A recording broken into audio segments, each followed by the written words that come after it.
আসসালামু আলাইকুম আপুরা, আপনারা সবাই কেমন আছেন? আমি আলহামদুলিল্লাহ ভালো আছি। আমি তো প্রতিদিন আজকে আমি ফুলের টব ঝোলানো শিকা কিভাবে বুনতে হয় সেটা নিয়ে আসলাম। প্রথমে পাটগুলো আমি সুন্দরভাবে লম্বা করে নিয়েছি এবং মধ্যখানে একটা দড়ি দিয়ে বেঁধে নিয়েছি। এবার চুলের যেভাবে বেনি করে সেভাবে বেনি করব, কিছুটা অল্প।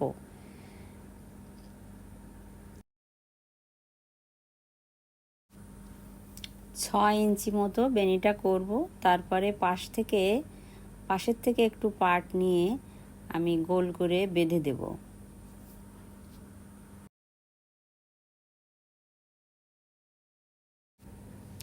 ছিকাটা বোনার সুবিধার জন্য আমি একটু জানলায় ঝুলিয়ে নেব।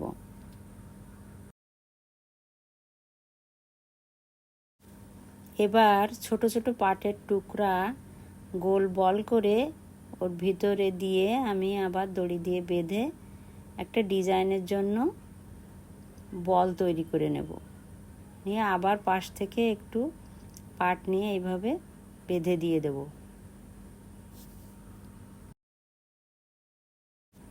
এবার পাটগুলোকে আমি 5টি ভাগ করে নেব, যেন 5টা বেনি তৈরি করতে পারি। 7 ইঞ্চি আমি 5টা বেনি তৈরি করে নিলাম। নিয়ে আবার ওইখানে পাশ থেকে একটু পাট নিয়ে সবগুলোর মাথায় গিঁট দিয়ে নেব।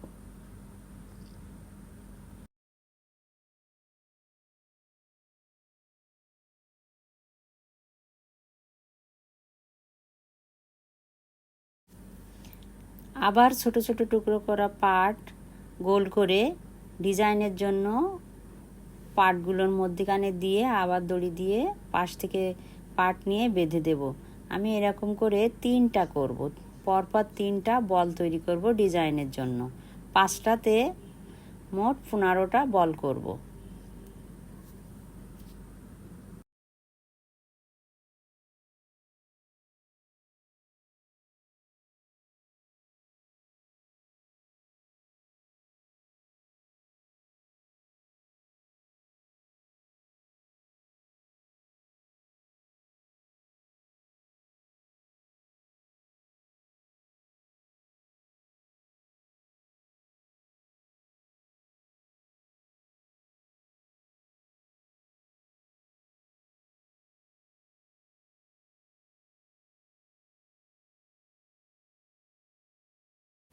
পনেরোটা বল যখন তৈরি করা হয়ে যাবে তখন শেষ মাথা থেকে আবার আমি 7 ইঞ্চি মতো বেনি তৈরি করে নেব। 5টা বেনি তৈরি করা হয়ে গেলে তখন 5টার মাথায় আমি আবার একটা একটা 2 ভাগ করে বেনি করে নেব। মোট হবে 10টা বেনি।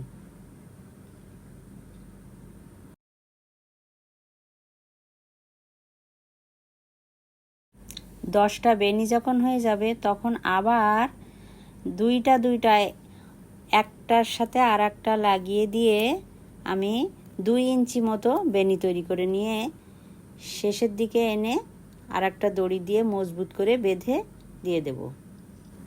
ছোট ছোট পাটগুলো ক্লিন করার জন্য চুলায় তাপ দিয়ে নেব, তাহলে সুন্দর ফিনিশিং হবে। এবার যে কোনো ফুলের টব আমি ঝুলিয়ে দেব।